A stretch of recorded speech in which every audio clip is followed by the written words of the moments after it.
Dore ibintu bibiri ushobora gukora urukundo rwawe rukaba uburozi. Hahandi umuntu mukundana atangira kuvuga ati ntagufite nta buzima, ntagufite sinabaho, ni wowe buzima bwanjye bwose.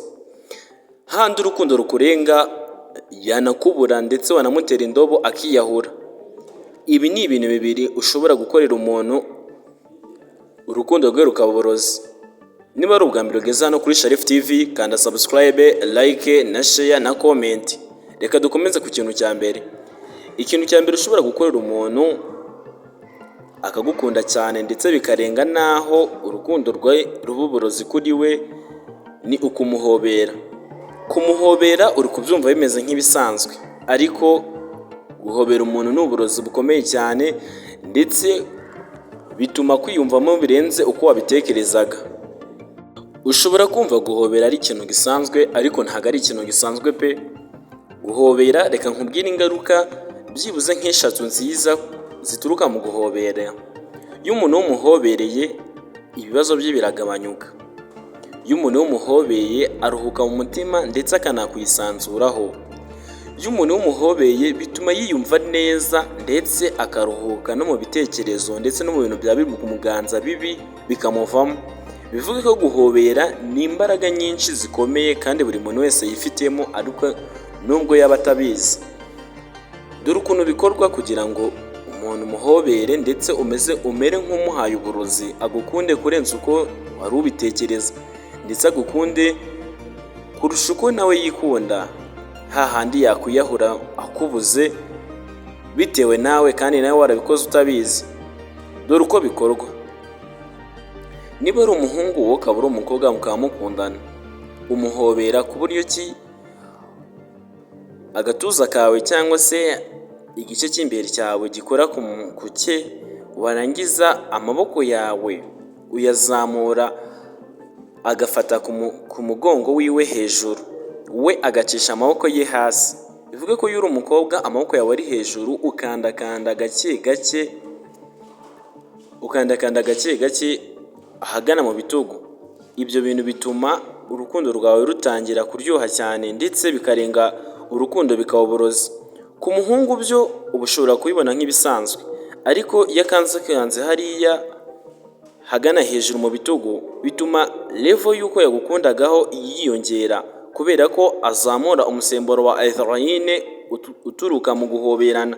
Uwo musemburo akaba ari wo muntu utuma uvubuka kandi ugatuma abantu benshi biyumvanamo mu buryo budasanzwe. Uyu musemburo iyo wavubutse, umuhungu ibibazo bye birataha, ibibazo bye bimuvamo ndetse agatangira kugukumbura cyane. Handi yumva ko ari we muntu wa mbere, ni handi wumva umuhungu akwirahiye avuga ati uriya mukobwa azi guhobera, kubera ko ibibazo bye biragabanyuka cyane. Stress yari afite ndetse n'ibindi byose watekerezaga ko byamubangamiye bikamuhunga. Bivuge ko aho ngaho nubwo uba umuhobeye uba umukoreye umuti w'ibibazo bye. Na niyo mpamvu uhora wumva ati umuntu nubona yihebye ngo uzamuhobere cyane, cyangwa ukabona umuntu ari kurira bakagutegeka kumuhobera, kubera ko ibyo bintu byumva ko ibibazo bye bikemutse. Guhobera ni umuti mwiza ndetse ni n'uburozi ku bantu bakundanye. Iyo ukunze kubikora cyane, iyo ukunze kubikorera umuntu mukundanye cyane, bituma urukundo rwanyu ruhinduka.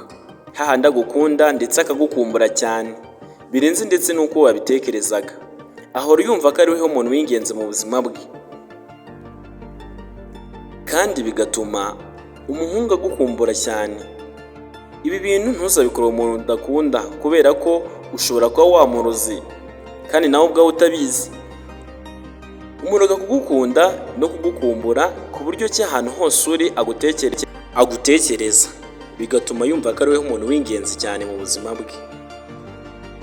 Ibi bintu rero nubikorera umuhungu mukundana, uzajya ubikora witonze. Amaboko yawe ari ku bitugu bye ndetse ukandekande witonze usa nk'uri kumumaza. Bizajya bituma agukumbura cyane ndetse abugufate nk'umuntu w'agaciro mu buzima bwe. Nawe muhungu, reka tukubereho.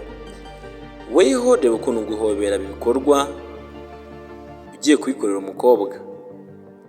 Amaboko yawe aba ari munsi, ugafata mu mikenyerero cyangwa aho bita mu rugongogongo, ugasa nk'ukanda umasa gake gake. Iyo usa nk'ukanda umasa gake gake, umukobwa azamura umusemburo bita ghrelin. Uyu musemburo niwo wonyine utuma umukobwa ibyishimo bye bihinduka ndetse n'ibyumviro bye bigahinduka. Bivuge ko uyu musemburo iyo uwuvibuye uba umukoze ahantu harenze cyane, kubera ko atangira kumva ko ari weho muntu wa mbere. Aragukumbura cyane, akagukunda ndetse ibibazo bye biragabanyuka, kubera ko agahinda, ishavu yari afite cyangwa undi muhengeri wese w'inabi yari afite uhita umuvamo uyu musemburo wawuvubuye. Bigatuma ari weho muntu wa mbere akumbura, akariho muntu wa mbere akunda. Ndetse ku bakobwa ibi bintu bikaba ari ibanga rituma ashobora kwiyumva nk'aho amarangamutima ye yazamutse cyane. Ibi bintu niba ubikoreye umukobwa rwose uzajya ubikora witonze cyane. Ujye ukandakanda gake gake, umere nk'uri kumasa ndetse usa nk'umwiyegereje cyane, kubera ko agatuza ke kazaba kari hamwe n'akawe. Ubikore witonze cyane. Ibi bintu bizatuma umukobwa agukunda cyane, ndetse urukundo rwawe yagukundaga rurenga urukundo rusanzwe, ahubwo ruba uburozi. Impamvu ruzaba uburozi ni ukubera ko bizatangira kurenga uko yagukundaga, ahubwo biba uburozi kuri we, nawe yumve ko kuba atagufite atabaho, ndetse akaba yumva yanagupfira. Ibi bintu rero ntuzabikore umuntu udakunda cyangwa umuntu uryarya, kuko ushoboye kumuroga urukundo agatangira kugukunda cyane ndetse no kukwiyiringira kugera naho yumva yatanga ubuzima bwe ku bwawe. Reka tujye ku kintu cya kabiri. Ikintu cya kabiri cyo kiragutungura cyane, ni ukuba uri kumwe n'umuntu mukundana warangiza mukarebana mu maso cyane. Iyo murebanye mu maso ushaka ko ibintu biba uburozi, cyangwa se kumureba mu maso biba uburozi, weho muhungu jya umureba byoroheje, amaso bita umuhongongo, byoroheje cyane. Bizatuma ayo maso yawe atamuva mu mutwe. Umukobwa muri kumwe bituma ahora agukumbura cyane, ndetse agire ngo yasaze, kubera ko ahantu hose azajya ahora agutekerezaho. Aya maso yawe azajya atuma agutekerezaho birenze uko yabitekerezaga.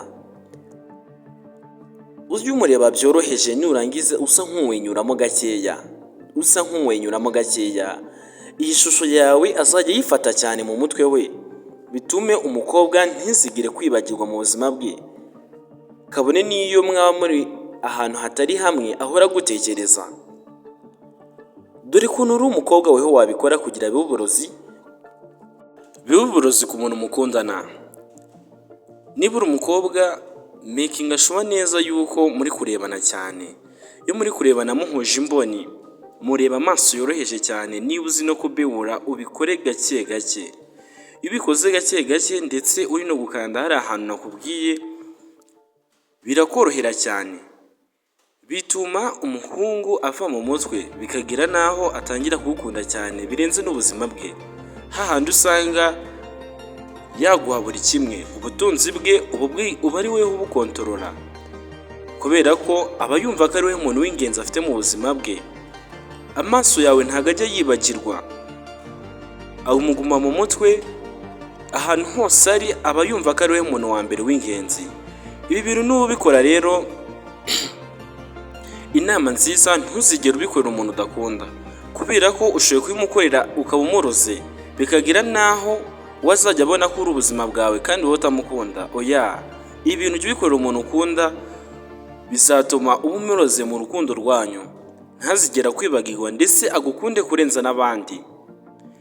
Ibi bintu icyitonderwa cyabyo, iyo ubikoreye umuntu mukundana agukunda cyane kurenza n'ikindi kintu yigeze akunda, hahandi ashobora kukubura akiyahura. Bivuge ko ntuzigere ubikorera umuntu udakunda. Niba iyi video igufashije, reba ku kaganza kazamuka ukande like. Niba uri umushyitsi kuri ino channel yanjye, kanda subscribe. Ibiganiro nk'ibi nakagaruka kuri Sharif TV. Ciao, duhurire mu kiganiro cya kabiri.